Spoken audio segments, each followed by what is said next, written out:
Chers élèves, bonjour. Je vous retrouve aujourd'hui pour une nouvelle vidéo, cette fois-ci dans le cadre du chapitre des produits scalaires.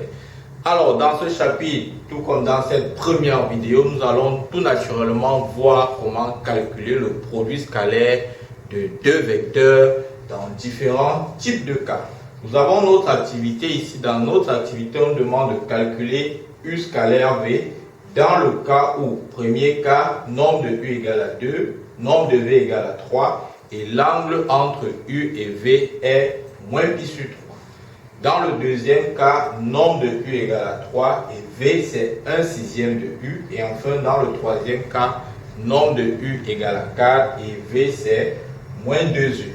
À la suite, donc, en bonus, on a mis là que vous calculez également la norme de U plus V et la norme de U moins V. Ça nous permet simplement de voir comment calculer la norme de la combinaison linéaire entre deux vecteurs. Parce qu'on peut, être amené à vous demander de calculer la norme, par exemple, de 2U moins 6V. Alors, si vous n'avez pas vu ou bien quelque chose comme ça en classe, ou dans le cadre peut-être de cette vidéo, ou dans le cadre de la résolution d'un exercice dans un bord, certainement ça sera compliqué pour vous. Donc faites ce genre de cas pour que vous puissiez avoir tout le nécessaire pour pouvoir résoudre ce genre de questions. On va donc passer à la résolution de cette activité. Alors, pour le premier cas, on donne la norme de U, la norme de V et l'angle. C'est tout naturel parce que si on vous demande de calculer U scalaire V, vous allez appliquer d'abord la formule de U scalaire V. U scalaire V c'est quoi? U scalaire V c'est de formule norme de U fois norme de V fois le cosinus de l'angle qu'il y a entre les deux vecteurs. Je précise l'angle orienté. Donc vous voyez bien que pour calculer le produit scalaire de U et de V, vous avez besoin de connaître la valeur de la norme de U, la valeur de la norme de V et la valeur du cosinus de UV, mieux la valeur de l'angle qu'il y a entre les deux vecteurs. Donc si on a tout cela, on peut donc directement calculer. Cela va nous donner 2 fois 3 fois le cosinus de l'angle qui est moins pi sur 3. Connaissant que le cosinus de moins pi sur 3 c'est 1,5, on aura donc 2 fois 3 fois 1,5 qui va donner 3. Voilà donc le produit scalaire ainsi calculé. Maintenant, calculons la norme de U plus V. Si vous avez donc tout cela, comment vous faites pour calculer la norme de U plus V? La technique est très simple. Vous calculez la norme de U plus V au carré. Alors pourquoi? Tout simplement parce que la norme de U plus V au carré est encore vue comme U plus V au carré, c'est-à-dire U plus V scalaire U plus V. Donc, si on fait le développement de ça, on aura U au carré plus 2U scalaire V plus V au carré. Maintenant, U au carré, c'est U scalaire U. Or, U scalaire U, c'est norme de U au carré, qui sera donc égal à 4. Il va donc de soi que V au carré, c'est la norme de V au carré, qui sera égale à 9. Et donc, norme de U plus V au carré sera donc égale à 4 plus 2 fois 3 plus 9, c'est-à-dire 19. Et donc, quand vous avez trouvé la norme de U plus V au carré qui donne 19, vous déduisez dans la norme de U plus V qui va vous donner racine de 19. Voilà comment est-ce qu'on fait pour calculer la norme de la combinaison linéaire. On aurait pu prendre 2U plus 3V. Le résultat allait être le même. C'est-à-dire que vous élevez au carré, vous développez et puis vous remplacez U au carré, U scalaire V et V au carré par leurs expressions. Calculons la norme de U moins V. Alors pour le faire, on va calculer la norme de U moins V au carré, qui sera égale à U moins V au carré, qui est donc U au carré, moins 2u scalaire v plus v au carré. Or, u au carré étant nombre de u au carré, ceci va me donner 4 moins 2 fois 3 plus 9, c'est-à-dire 4 moins 6 plus 9 qui va nous donner 7.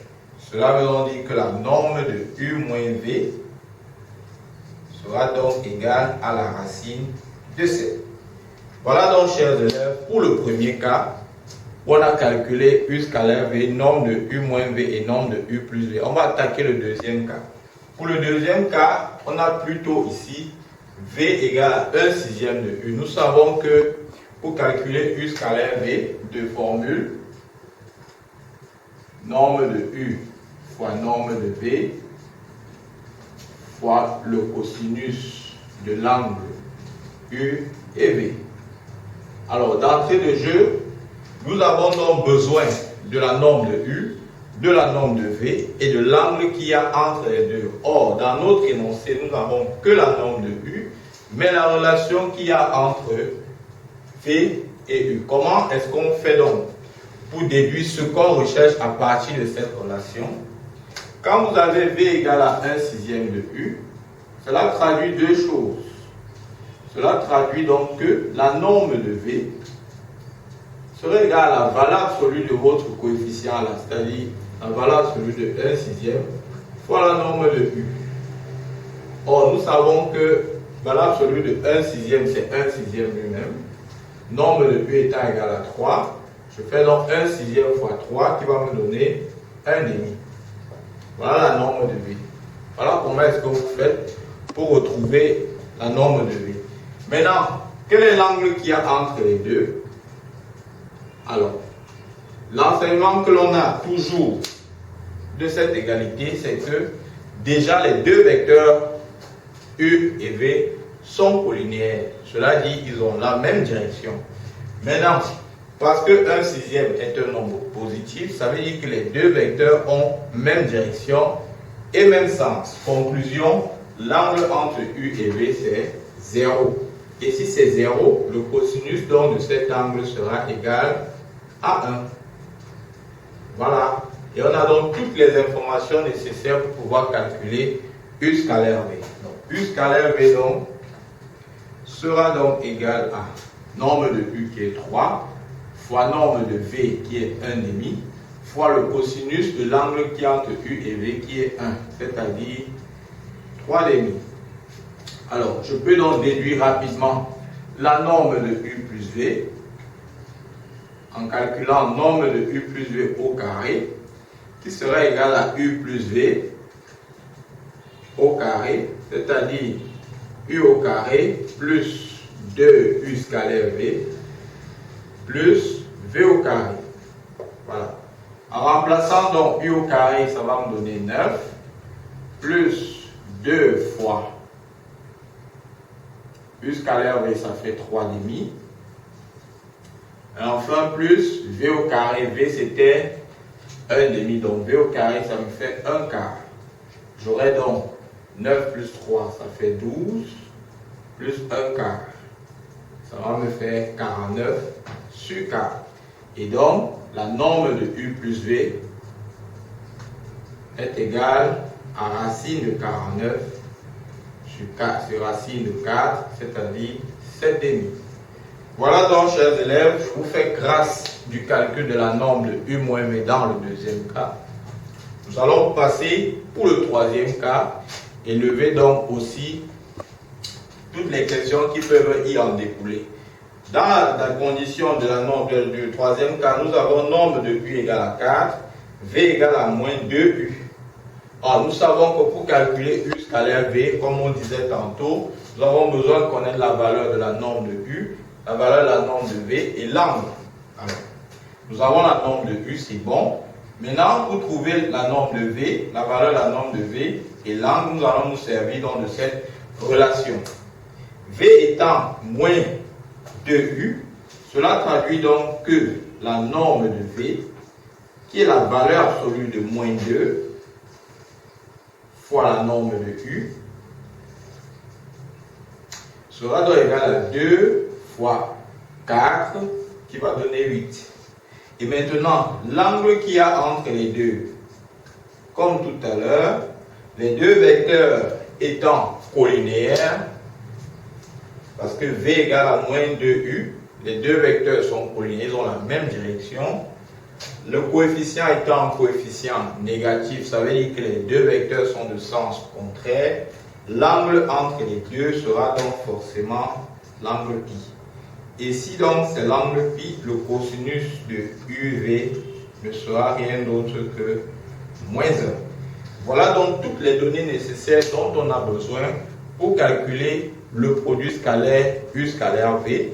Il suffit donc d'appliquer la formule, de remplacer toutes ces données, vous allez obtenir le résultat. J'arrive donc au terme de cette vidéo, j'espère qu'elle vous aura plu. Si vous avez des questions, laissez-moi ces éléments en commentaire pour que je puisse vous apporter des réponses. Je vous remercie pour votre écoute et je vous donne rendez-vous pour une prochaine vidéo. Bye bye.